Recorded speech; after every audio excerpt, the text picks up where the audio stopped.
Welcome back to my channel. Now, I don't know if I'm late or I'm right on time, but I really want to talk about Under the Bridge because you know Hulu be in they bag with some of these young adolescent shows. Y'all remember Cruel Summer? Now, I loved it. Season 2, you lost me, okay?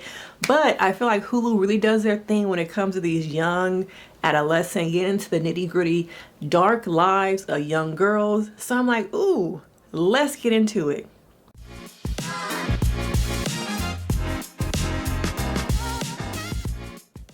Now, if you are new here, I am Denise Brady. I'm a licensed marriage and family therapist. And if you want some good, real recap straight to the point, my videos don't be very long because I'm busy just like you. So we will get into some things, but you gotta make sure you like and you subscribe because you know your girl does it, but I need help with that algorithm to grow this channel. Now, one thing you should know about me before we get into this video real quick, I don't always remember names. Sorry, okay, I don't. But today I got my little cheat sheet, okay? Now, I started watching this show over the weekend. I watched all the episodes. And if you don't know, it's about a true crime story about a group of girls who unfortunately took the life of another young girl and the unravelings of that story, what she went through. And it goes really into detail about the lives of young girls, families, religion. There are so many different themes that today I really want to focus on the themes of the big girls. Now we have these 3 girls who really want to be about it. Okay, they want that life, but do they all? Okay, now we have Miss Queen Bee herself, Josephine. Okay, she is your suburban girl, lost in foster care, got caught up in the lyrics of Biggie Smalls. She want to be, you know, like John Gotti. She want to be famous. Okay, so where does that fame take her? Apparently straight to jail. Okay, because she gets so caught up in having those unmet needs met through being a mean girl. And a lot of you guys might not realize, but a lot of mean girls, that is a shield for a lot of things they have been through. It's a way to push people away but keep them close, manipulate them, pick on their weaknesses. They appear to be like they the bomb. They got it going on. You want to be with the crew. You want to be like her. You want to rumble with the beat. But, okay, there's a lot of trauma there. Okay, no guidance, lost. And because she is so wanting to be famous, she is wanting to have it all in the notoriety, she gets suckered into confessing to a crime. Okay, now I'm not sure if it was her naivete, her want to be famous, or you know, Rebecca being so good at storytelling and writing this book that she was able to get old girl to say like, yeah, we did it. We did something. I'm like, how you give it up so quick? But it's because you want to be famous. You want to be seen and someone's giving you attention that you fell for the okie doke because you don't have that guidance. You don't have that attention in your life. So now Rebecca is able to get you to say some things, do some things, probably rat out your crew. You know, what happened to stitches get stitches? Apparently, since you the queen bee, you think you can have it all and do it all. Now these first couple episodes, the first half of the season, you see her just doing the most to get fame. You see her lost, no guidance, okay? How she's able to rally the other girls around here, okay? Now we think that they like this, but I'm sure as the season evolves, we're gonna see that they not, okay? Now I wanna really move on to, I think her name is Dusty. Dusty is the weakest link.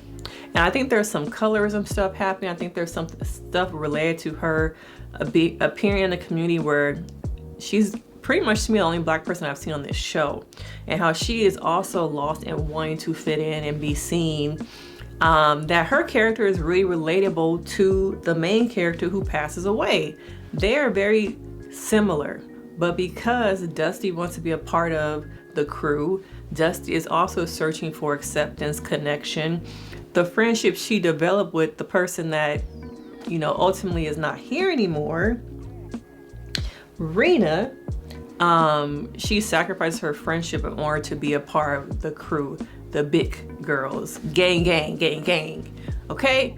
And we see a lot of this nowadays in adolescents, teens, being followers, looking for connection. And oftentimes young girls don't have those relationships with their parents, caregivers at home, that they go to them streets and the streets is calling, hello, come over here. And then once you have a child who's caught up in the streets, it's very difficult to get them to let go of that. But because they're searching for connection, sometimes don't have what they're looking for, acceptance, unconditional love at home, and they also just want to fit in, they feel like they're different, they don't want to be othered, they fall into these situations that we have seen throughout these episodes. Now, Dusty, Dusty is the weakest link. She ain't about this life, okay?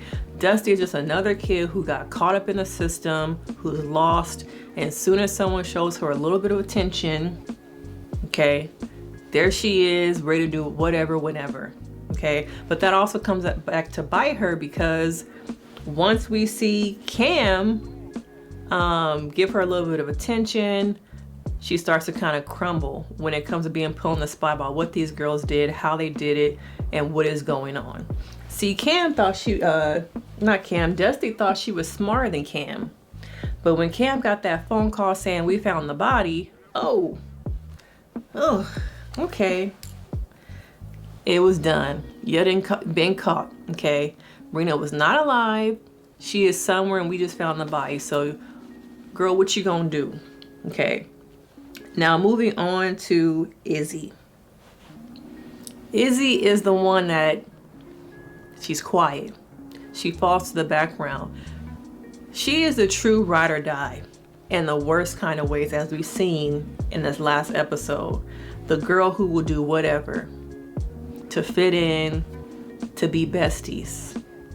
And there's a lot of girls who have got caught up in crime, prison as a repercussion, because they are ride or dies. What does it really mean as a juvenile adolescent to be ride or die? Do you even know what that term really means? You're out here 12, 13, 14, willing to put the rest of your future on the line for acceptance. You're willing to put your life, your future on the line for connection. And you take that ride or die mentality right there to the penitentiary. And there's a lot of women I feel like doing life because they got caught up in them streets, they got caught up wanting connections, and they got caught up in this ride or die BS. And now they're doing federal time, they're doing penitentiary time, that they can't go back and change things. They took someone's life for connection. And you see how the foster mother has no control over them. They do whatever they want, they run whatever they want. And so with Reena, she really wanted to just fit in. Okay, she comes from a family system that already she is a BIPOC individual, and it seems like a sea of a PWI, community and institution. Okay, and so she's fighting so hard against a strict religious household that she just really wants to be her individual self. She doesn't want to be who her mother wants her to be. She didn't want to be who everyone else in that household was conditioned to be. And it is no fault. I'm not putting any blame on her parents or anything like that, but a lot of kids just want to be loved unconditionally. A lot of kids just want autonomy. And sometimes, because our parents have their own upbringing, their own, in this case, a lot of religious aspects to them, that because they're living in this kind of bubble at times, popping that bubble is not the greatest idea. And over again, so far we have seen that Reena tried to rebel. She tried to just be her own person, and her mother was just like, I'm not with that. And there's a lot of cultural components, being of Indian descent, being Indian American, trying to assimilate but still be a part of your culture. But you see these other girls doing these other things that I can't do. Even the scene where she's in the bathroom trying to shave her legs as a secret, trying to hide from her mother, you see how she just wants these little things that we take advantage of being able to do our nails, shave our legs, have more nowadays, more autonomy and decision making when it comes to how we dress, how we show up in the world. That in the 90s, even the early 2000s, a lot of people didn't have that. It wasn't like it is now when you see girls in Ulta, you see girls taking over Sephora. That would have never happened in the 90s. She barely was getting away with wearing blue nail polish, and her mom was like, what's with the blue nail polish? So you see a girl over and over again trying to just be her own self, trying to figure out where she fit in, and unfortunately she got caught up with the wrong crowd. She just really wants to fit in. You have this queen bee, Josephine, trying to exert her power, dominance over our victim here. And so her power and dominance over Dusty and her other little friend, they were to, have groupthink over our victim. And so I'm curious to see how the rest of the season will evolve. I'm interested to be doing more analysis of different individuals, maybe doing the family aspect, doing some family system approach to looking at them. But so far it's been a really good show. Hulu was in their bag with these young adolescent shows. This should be their niche, because y'all do it well, but when it comes to that second season now, y'all be falling off. Okay, now there has been to me a very much adolescent themed shows are starting to dominate these true crime adolescent shows. We got it with Yellow Jackets, we got it with Cruel Summer, we're getting it with this, and there was another one that had Holly Berry in it that was on Hulu, I believe last summer. But these book to TV show things, it's going kind of well. It's going very well. I just wish we can get more seasons, but I guess a book. They try to go through one book a season. So this is my kind of character analysis. Young girls trying to navigate the world and how that can sometimes get them in a lot of trouble, permanent trouble that both parties cannot go back from. But of course, I want to know your thoughts. What do you think of this show? Okay, are you watching it from a therapist point? Just as an audience member, what are your thoughts? Because of course, we will always get into some things. Now, I will see you guys in the next video. Make sure you like and subscribe. Hit that notification bell so you will always know when sis has new videos. Bye.